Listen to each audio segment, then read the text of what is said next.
Hey friends, and welcome back to my channel. If you are new here, welcome. My name is Wendy. I am with Inspire Ministries, and I'm so glad that you have landed on today's snippet video. Today I am sitting in my quiet time. Truth be told, I have been planning and preparing for a message that I have for a Zoom class that I lead on Thursday nights. And so I've been doing some prep work for that all morning long, and I'm getting ready to go out to a doctor's appointment soon, but I wanted to come on here and give you a brief message because I remembered something this morning. The Lord, in His goodness and His kindness, would bring to my mind a really great practical thing that happened to me in my life many years ago, and I am hoping that it can serve to benefit you in some way, shape, or form today, that you will be encouraged by it, that you will be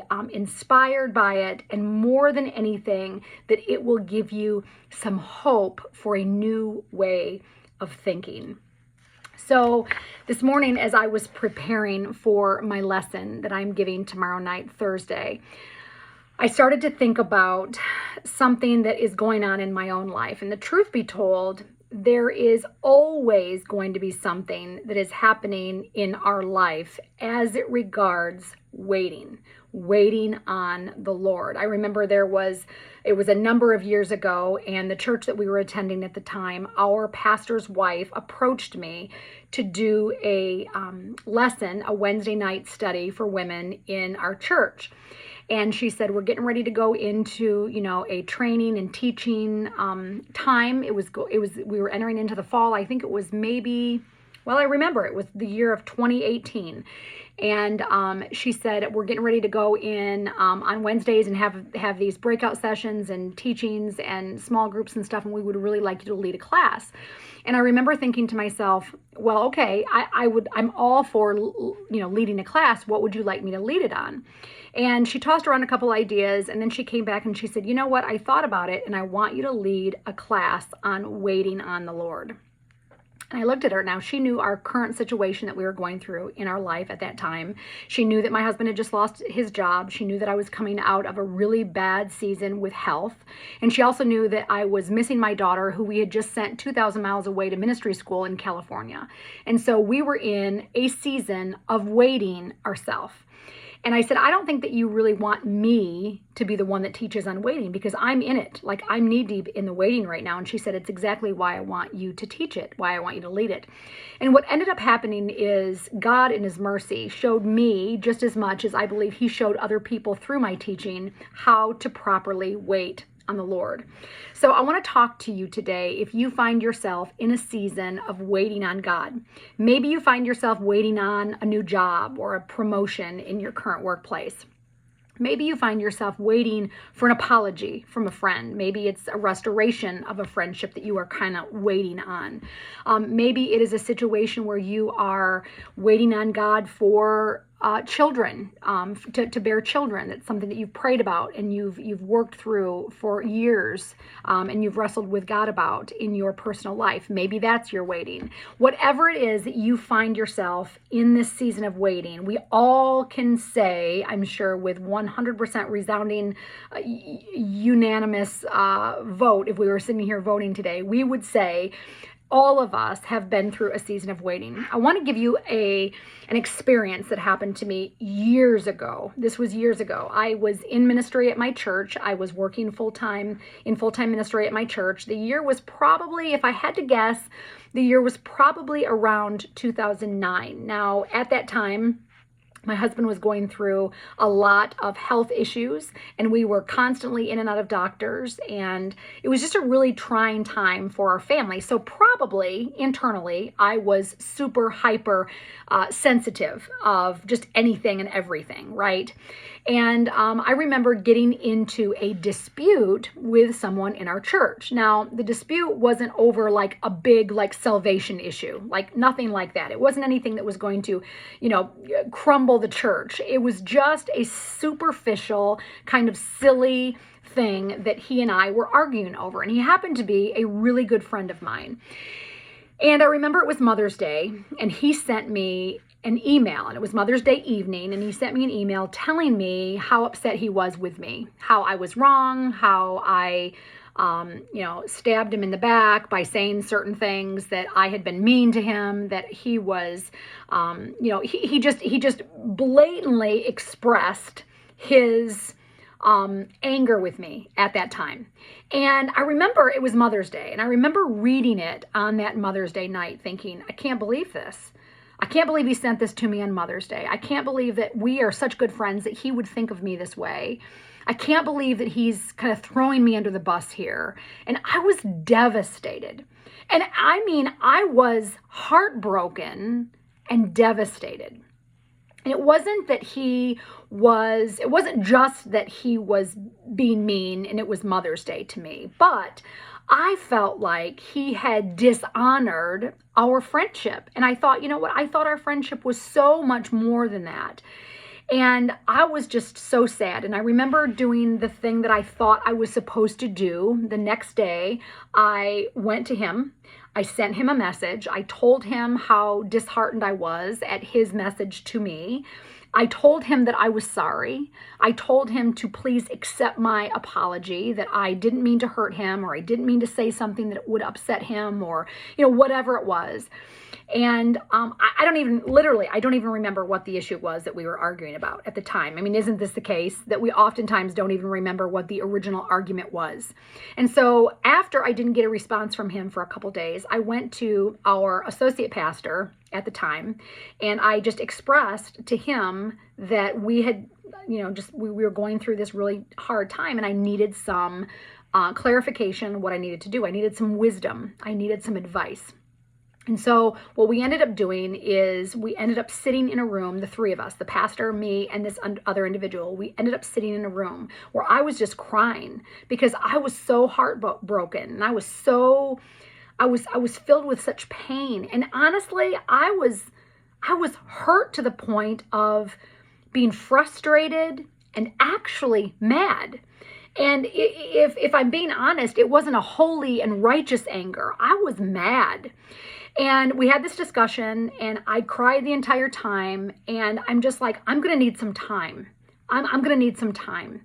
I wasn't really ready to fully embrace his friendship again. I wasn't really fully ready in my heart to go back into a full-fledged working, serving relationship with him. I wasn't. And I know that many of us have been in this situation before. Maybe you are in that situation now, and I feel for you. I really do, because it's a painful place to be. But I want to tell you something that helped me all those years ago, and I didn't think about it until just this morning.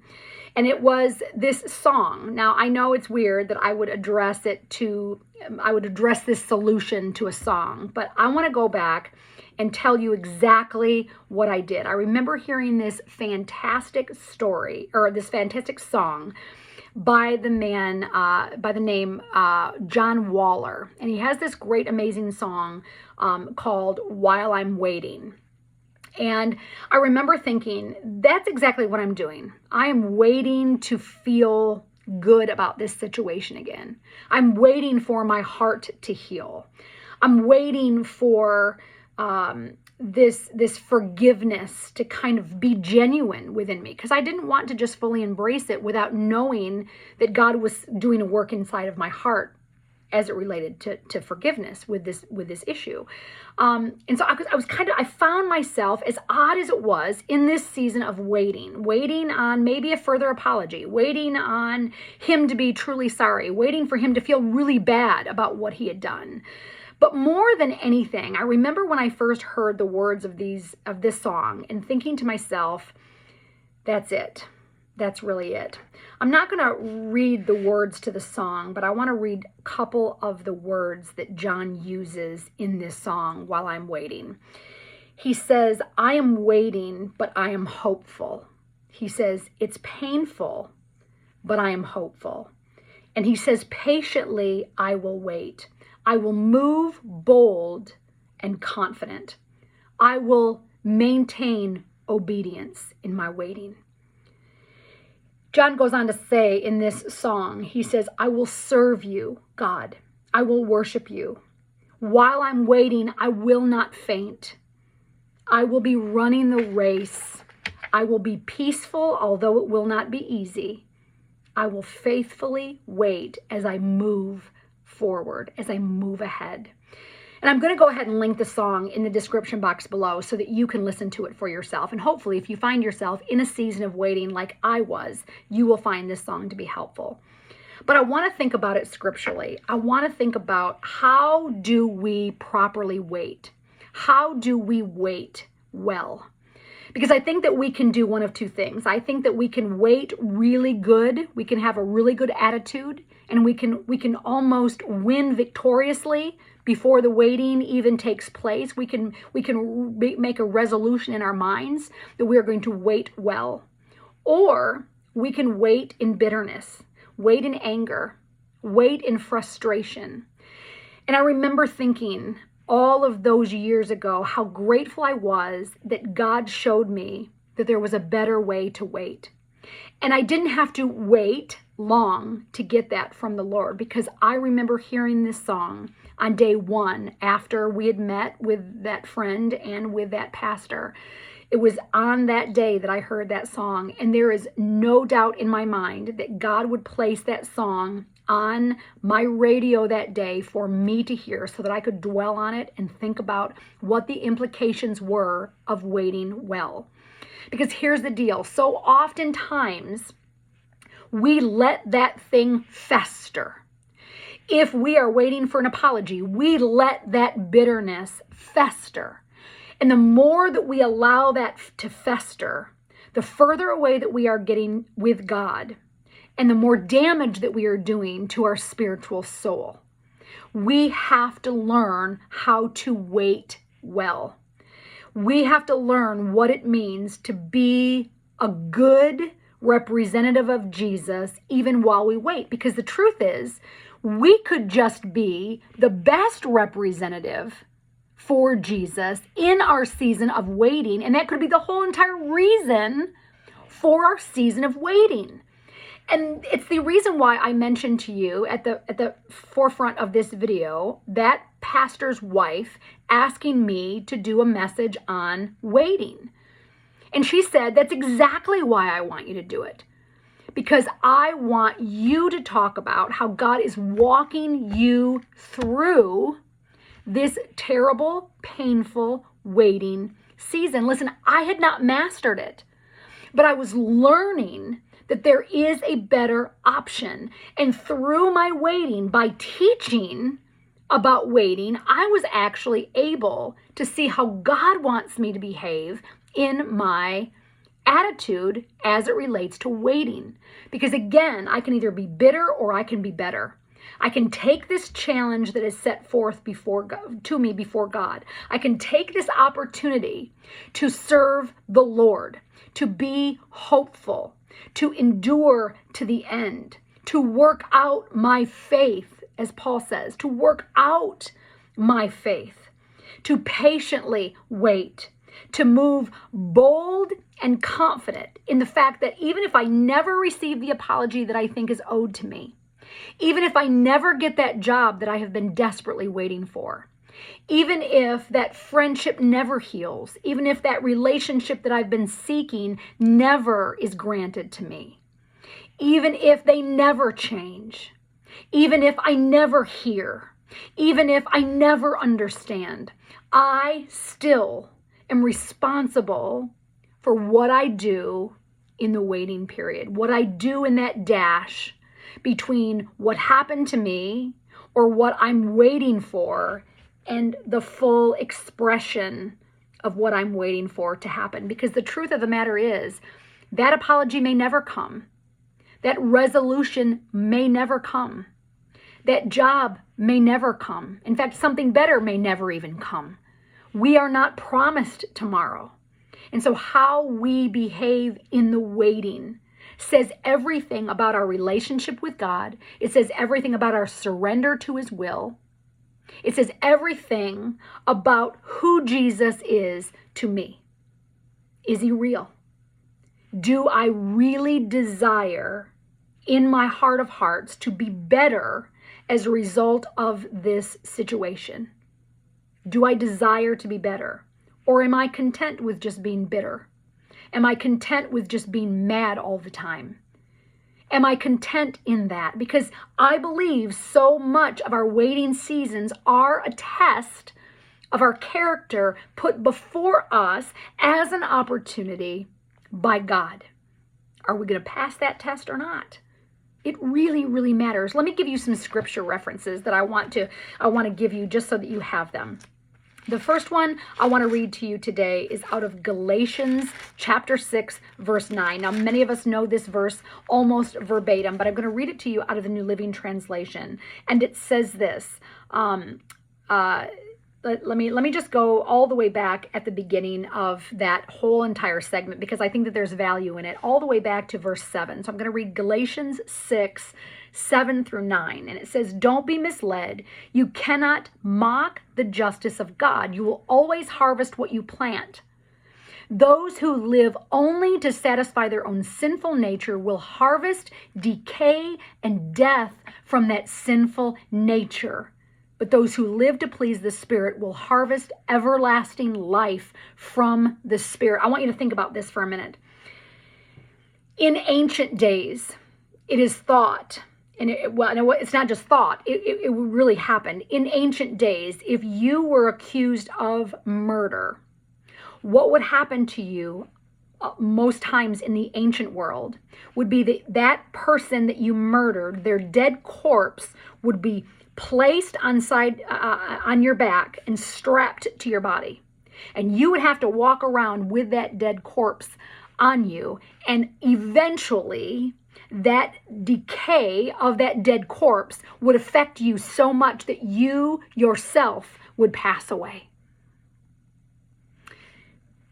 So I think about that. It says, "Don't be misled. You cannot mock the justice of God. You will always harvest what you plant. Those who live only to satisfy their own sinful nature will harvest decay and death from that sinful nature." God, make us better. Help us in our season of waiting so that we aren't carrying around death and decay that will eventually kill us spiritually. It will kill us if we cannot learn what it means to praise Him as we wait, be hopeful as we wait, go bold and confident before His throne when we wait. If we cannot learn to do those things, we will harbor death and decay upon us that will affect us, gravely affect us in our spiritual life. It goes on to say, "So let's not get tired of doing what is good. At just the right time, we will reap a harvest of blessing if we don't give up." We will reap a blessing in our life if we don't give up.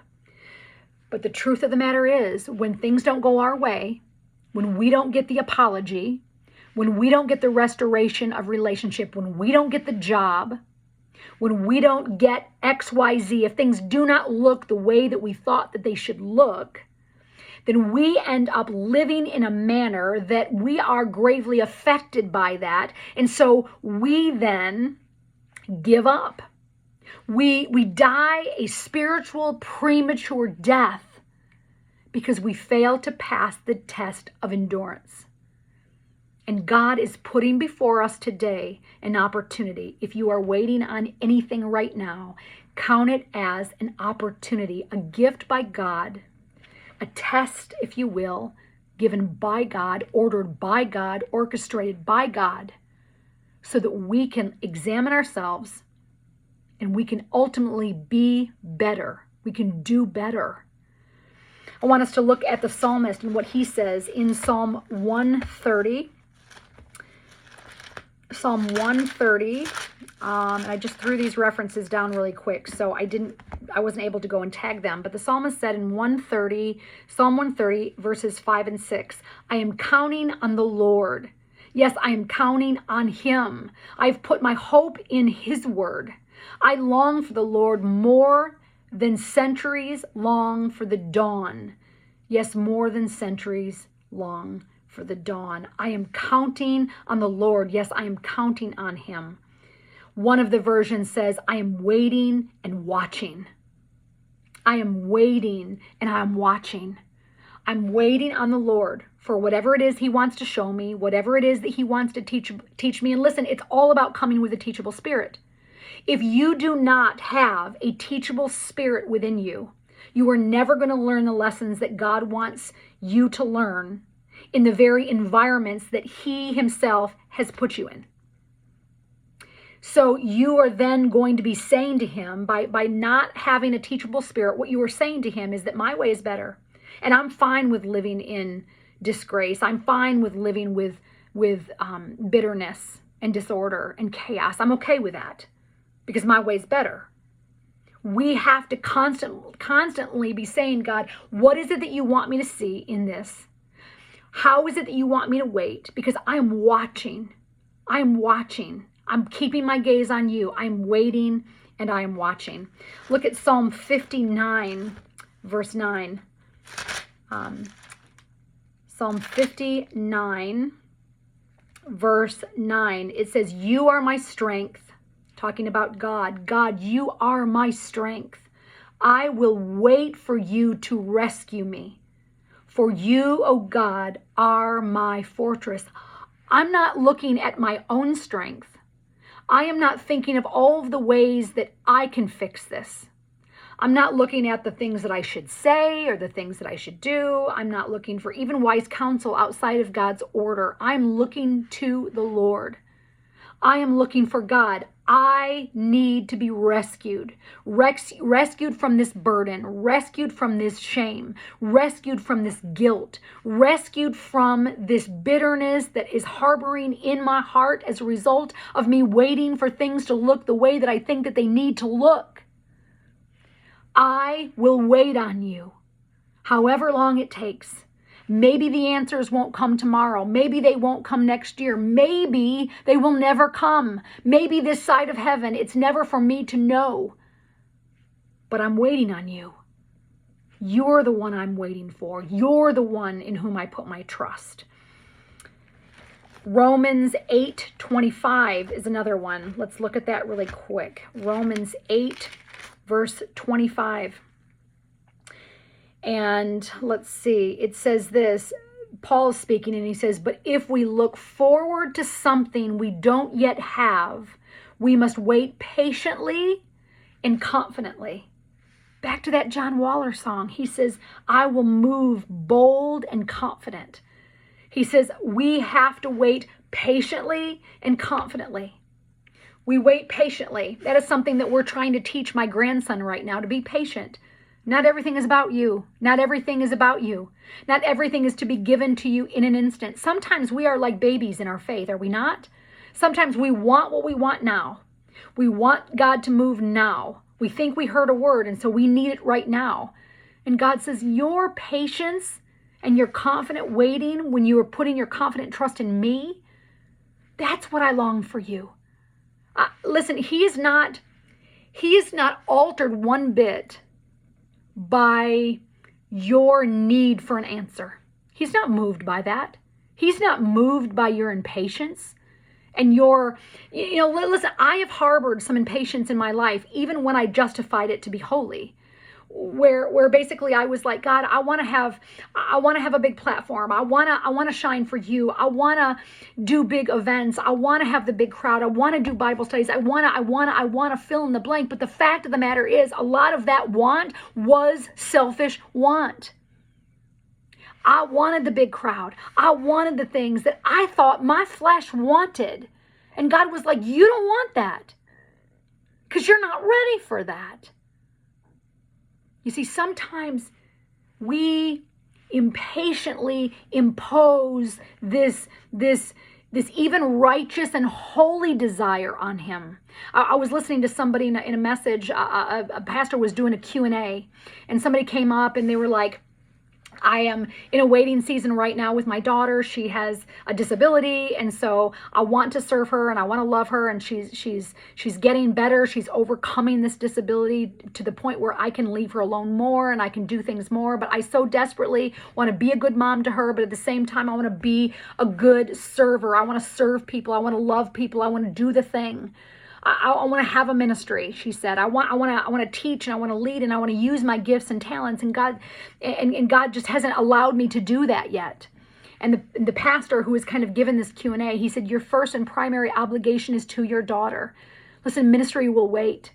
The things of God will wait, and God knows your heart. He knows your desires. He knows that you love him. He knows that you want to serve him. But your obligation right now, in this season of waiting, in this season in your life, you are responsible to be the mom that your daughter deserves for you to be. And so I think about that sometimes with my own life. I wanted so much to do the thing that God wanted me to do. I'm a worker. I wanted to do the thing. I wanted to glorify God. Listen, my motives were correct. Most of my motives were correct. But God says, wait. There were some times I wanted to do some things that I believe God said, no, not right now. Put the pause button on it because I need to work on your heart. And maybe this season of waiting for whatever it is that you have that you're waiting for, maybe that's exactly what God is saying to you. I want to work on your heart. Your heart's not right. Your attitude is not right. Your character is not right. You're not holy yet. You're not righteous yet. I want to work on you. So we have to wait patiently and confidently, believing that he is going to work all things out for his ultimate good and our glory. The fact of the matter is, do we want his glory? I understand. Listen, we want the second half of that. We want our good. We want God to work out things for our good because we're selfish by nature. But what about that first part? Are we as anxious? Are we as willing to say that we have an attitude that would say, God, it's all for your glory? Do we have that in our waiting? Can we say that in our waiting? Can we say our waiting is all about God's glory? My attitude in my waiting, it's all for God's glory. My mouth, what I say, it's all for God's glory. What I'm actively employing my hands to do and my eyes to see, all for your glory. Can we say that? I have to ask myself that every day of my life. Every day. Because it's that much of an issue with our flesh. God, how am I waiting? What is this like for me? What do you want my life to be? How do you want me to learn? What do you want me to learn? How do you want me to live differently for you as a result of waiting? Because God, it's hard. God, it's painful. God, it doesn't make sense. God, it's not going to be easy. And he said, yes, going to the cross for you, it wasn't easy either. But I did it. And now all I ask for you in return is that you do all things for my glory. Wow, does that put things into perspective? Let's look at 2 Timothy 4:7. 2 Timothy 4:7. This is Paul's charge to Timothy, his son in the faith. And he says, I have fought the good fight. I have finished the race, and I have remained faithful. This waiting, it's like a fight. It's a fight against my flesh. It's a fight against the world. It's a fight against everything that I thought that my life would look like. But Paul was able to say, I have fought the good fight. He says, listen, Timothy, I'm at the end of my life. I don't have much time left, but I want to impart to you what I have learned in my life. And one of those things, one of the greatest things is that I have fought that fight well. I have fought the good fight of faith. I have finished the race, and I have remained faithful. Can I remain faithful in my waiting? I remember thinking about that in that season of life where I was waiting for an apology from that person. I was waiting for him to feel bad about it. I was waiting for, I don't even know what I was waiting for. I was waiting to feel more satisfied, that he felt more ugly about what he had done.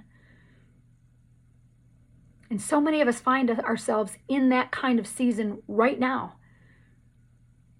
Again, maybe you're waiting for a job. Maybe you didn't get the promotion you thought that you were supposed to get, but someone else got it instead. And now your work is on a hiring freeze and a spending freeze, and you know that you're not going to get that promotion for the next year at least.